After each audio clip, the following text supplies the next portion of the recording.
নমস্কার, দেখছেন কলকাতা টিভি। আপনাদের সঙ্গে রয়েছি আমি ঋষিকেশ। শুরু করছি সংবাদ সারাদিন।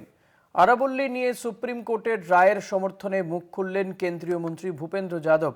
এই রায়ে রক্ষা পাবে 90% পাহাড়ি অঞ্চল। সুপ্রিম কোর্টের রায়কে সমর্থন কেন্দ্রীয় পরিবেশ মন্ত্রীর।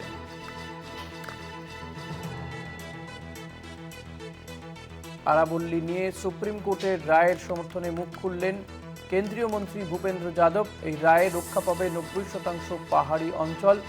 সুপ্রিম কোর্টের রায়কে সমর্থন কেন্দ্রীয় পরিবেশ মন্ত্রী।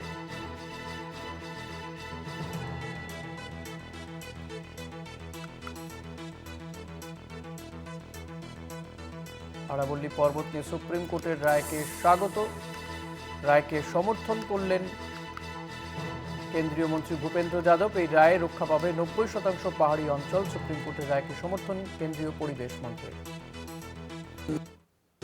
सर, अभी आरावली को लेकर बहुत चर्चा चल रही है। सर, एक तरफ हम दिल्ली का जो एक उसको लेकर इतना परेशान है, तो अभी आरावली जो शील्ड है पूरा नॉर्थ वेस्ट इंडिया का, तो उसमें अभी ऐसा रिलैक्सेशन वो क्या कोई लॉन्ग टर्म और परमानेंट डैमेज नहीं करेगा?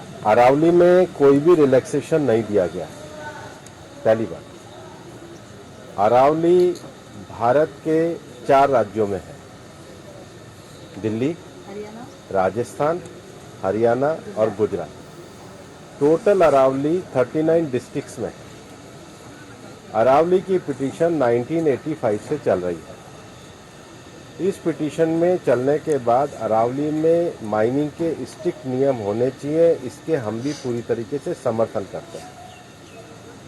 सुप्रीम कोर्ट ने चारों राज्यों को कहा कि अरावली की सेम डेफिनेशन होनी चाहिए। सेम डेफिनेशन में 100 मीटर को, जो कि 1968 का जो जियोलॉजी का स्टडी है रिचर्ड मॉर्फी, उसके कारण है। कुछ यूट्यूब चैनल ने और कुछ लोगों ने एक कंफ्यूजन खड़ा कर दिया कि 100 मीटर का अर्थ होगा टॉप के 100 मीटर। ऐसा नहीं है। उसका जो बेस स्ट्रक्चर है, जो पर्वत का बेस स्ट्रक्चर है, अगर वो जमीन के अंदर भी 20 मीटर है, वहां से लेके 100 मीटर तक प्रोटेक्शन है। तो जो 100 मीटर का प्रोटेक्शन है, जो लोगों ने कंफ्यूजन करा है कि मतलब ऊपर का 100 मीटर है, नीचे खुदाई कर सकेंगे, वो नहीं है। मैं आपको फिर क्लियर कर रहा हूं।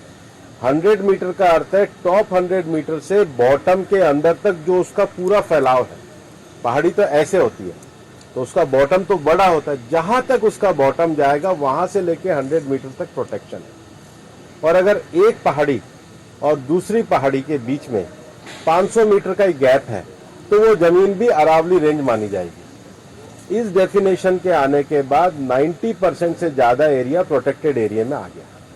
90% से ज्यादा। मेरा ये स्टेटमेंट लिख लीजिए, टोटल अरावली का एरिया 1,47,000 स्क्वायर किलोमीटर है।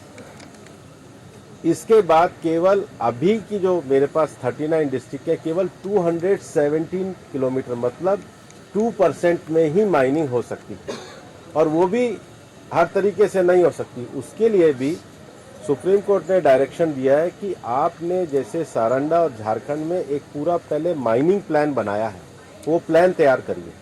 वो प्लान तैयार करने के बाद भी ICFR जो इंस्टीट्यूशन है उसकी परमिशन होगी, उसके बाद ही परमिशन मिलेगी।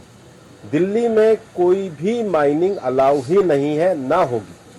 मैं फिर दोहरा रहा हूं, दिल्ली के अरावली हिल्स में माइंस पूरी तरीके से बैन है।